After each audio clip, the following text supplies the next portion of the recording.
से आभासर प्रतिफलन ए चित्रकर कहे ना आज्ञा से प्रतिफलन परिभाषा को आपण मान निकट में पहुंचेबार सक्षम आपण मान निकट में पहुंचेबार सक्षम कारण मु हेउसी से कलमर काढ़ी कारण मु हेउसी से कलमर काढ़ी जहाँ पर ए समाज रे गठन हेउथियो अन्याय अनीति दुर्नीति विषय रे स्वर उत्तोलन करिवार माध्यम मु हेउसी से कलमर काढ़ी जहाँ माध्यम रे आज चाषी टिए जदि अन्याय अत्याचार शिकार हेउची से कलमर काढ़ी आपण को सानिध्य दिए ए सरकार को प्रश्न पचारे आपण मान को जागृत करे हो आज्ञा से कलमर काढ़ी आपण मान को समृद्ध करे कारण आपण माने साहित्य हेबार सपन देखि हाँ से कलमर काढ़ी आपण को समृद्ध करिथाय कारण प्रत्येक युगजन्म एक श्रेष्ठ उपलब्धि हेउची आपण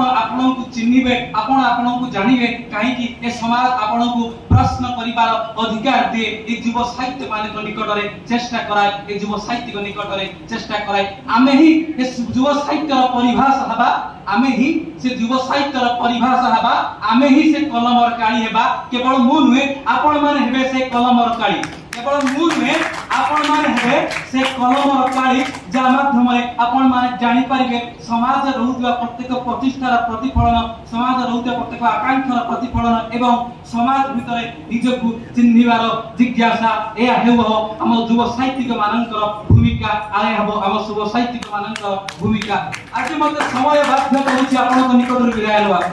आज मते समय बाध्य करूची आपण निकट रे विदाय लेवा किंतु कहि जाउची आपण माने से कलमर काढ़ी होंतु सहितर सान्निध्य होंतु प्रत्येक साहित्यिक मानकर जिज्ञासा एक श्रेष्ठ युवकर प्रतिफलित होई ए कार्यक्रम महत्ता को उपलब्धि करंतु ए कार्यक्रम महत्ता को उपलब्धि होई ए कलमर काढ़ी सहित